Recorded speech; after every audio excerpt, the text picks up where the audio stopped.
जब वो औरत एक जर्जर मंदिर में अभ्यास कर रही थी, तभी अचानक एक आदमी वहां घुस आया और उसके पीछे पीछे कुछ हत्यारे भी थे। इंसानियत के नाते औरत ने बीच में दखल दिया और उस आदमी को बचा लिया, मगर अनपेक्षित रूप से काले कपड़े पहने बाकी हत्यारों ने एक जहरीले कीड़े को निकाला और उसकी तरफ फेंक दिया। घबराहट में औरत ने अपनी तलवार से उस कीड़े को मारने की कोशिश की, लेकिन फिर भी दुर्भाग्यवश वह जहर का शिकार हो गई। जल्द ही जहर का असर होने लगा और उसका शरीर बुखार से तपने लगा। जहर को खत्म करने के लिए उसके पास उस आदमी के साथ संबंध बनाने के अलावा कोई और रास्ता नहीं था। अगली सुबह जब वो जागी तो उसे बस एक जेड का लॉकेट मिला जो उस आदमी ने छोड़ा था। तभी एक और आदमी मंदिर में आया। औरत ने उसे वही आदमी समझ लिया और उसे जेड का लॉकेट लौटाने लगी, लेकिन उस आदमी ने मना नहीं किया। औरत ने उससे वादा किया कि वह 10 दिनों में वापस आएगी और उसे शादी करेगी। जब वो अपनी सेक्ट मार्शल आर्ट्स के गुरुकुल लौटी और अपने गुरु को सब कुछ बताया तो वह बहुत गुस्सा हो गए, क्योंकि सेक्ट में एक सख्त नियम था कि लड़के और लड़कियों के बीच निजी रिश्ते नहीं हो सकते। गुरुजी का तो प्लान था कि वह उसे 6 बड़े सेक्ट्स के सामने सेक्ट लीडर बनाएंगे, मगर अब उसने नियम तोड़ दिया था। मजबूरी में गुरुजी ने उसके मेरिडियन मार्शल आर्ट्स की ऊर्जा रेखाएं को नष्ट कर दिया और उसकी सारी ताकत छीनकर उसे सेक्ट से निकाल दिया। अब वो पहाड़ से नीचे आई शादी करने के लिए उस आदमी से जिसे वह प्यार करती थी, मगर उसे नहीं पता था कि वह आदमी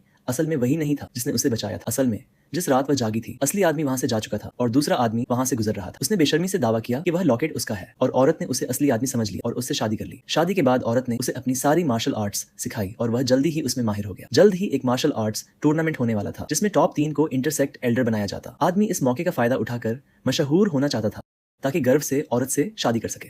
उसने औरत से पैसे मांगे और बिना हिचकिचाए उसने उसे वही जेड लॉकेट दे दिया। उस समय औरत अब भी अपने सपनों की भव्य शादी के बारे में सोच रही थी और प्लान कर रही थी कि शादी के दौरान वह उसे अपनी सच्चाई बताएगी। तभी उसका छोटा गुरु भाई आया और उसे बताया कि उसके गुरु ने सिर्फ उसकी ताकत को सील किया था, नष्ट नहीं किया था। कुछ सालों के बाद उसकी ताकत वापस आ जाएगी और अब गुरुजी ने उसे सेक्ट लीडर भी बना दिया है। यह टूर्नामेंट खास तौर पर उस आदमी के लिए रखा गया था ताकि वह इंटरसेक्ट एल्डर बन सके और दोनों एक परफेक्ट जोड़ी बन सकें। तभी औरत को एहसास हुआ कि उसके गुरु उसे कितना चाहते थे। टूर्नामेंट शुरू हुआ और आदमी ने औरत से सीखी हुई तकनीकों से आसानी से टॉप 3 में जगह बना ली और इंटरसेक्ट एल्डर बन गया। मगर उसी वक्त उस आदमी ने अपना असली चेहरा दिखाया। उसने सेक्ट लीडर की बेटी के साथ रिश्ता बना लिया और चालाकी से औरत को अपने घर वापस ले आया। जब औरत ने यह देखा तो उसने तुरंत उस आदमी से पूछा कि वो लड़की कौन है। आदमी ने झूठ बोला कि वह बस सेक्ट लीडर की बेटी है।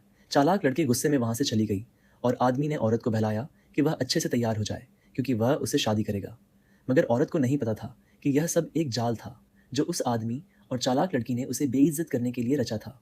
उसकी शादी के दिन